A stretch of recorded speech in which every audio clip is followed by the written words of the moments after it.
Who was Imam Al-Ghazali? Imam Ghazali, 1058 to 1128 CE, is most famous for his contributions in philosophy, religion, and Sufism. He is also known as Al-Ghazali in the West. Abu Hamid ibn Muhammad al-Tusi al-Shafi'i al-Ghazali was born in 1058 CE in Kerman, Iran.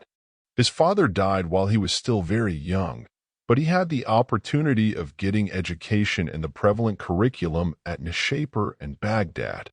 Soon he acquired a high standard of scholarship in religion and philosophy and was honored by his appointment as a professor at the Nizamiya University of Baghdad, which was recognized as one of the most reputed institutions of learning in the golden era of Muslim history.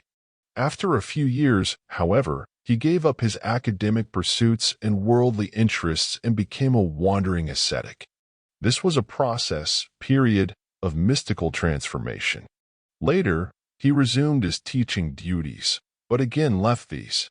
An era of solitary life, devoted to contemplation and writing then ensued, which led to the authorship of a number of everlasting books. He died in 1128 CE in Baghdad. Imam Ghazali made major contributions in religion, philosophy, and Sufism.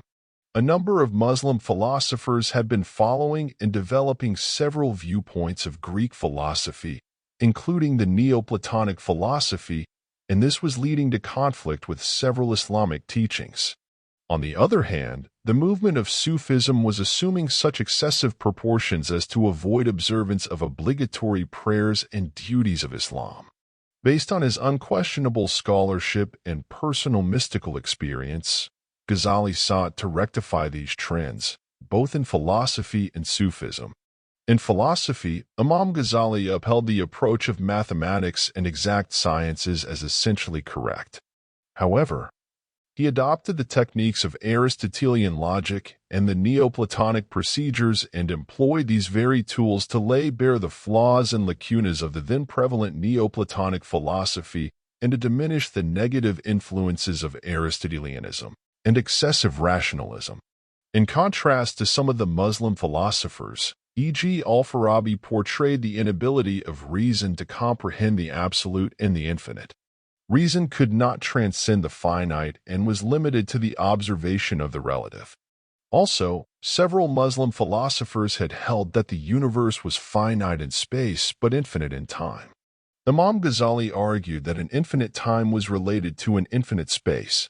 With his clarity of thought and force of argument, he was able to create a balance between religion and reason and identified their respective spheres as being the infinite and the finite, respectively.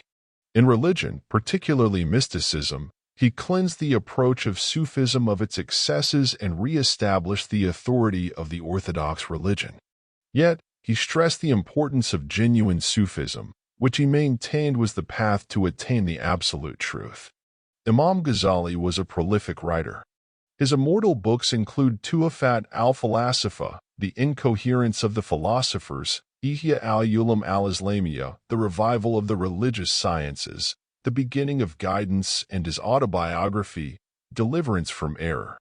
Some of his works were translated into European languages in the Middle Ages.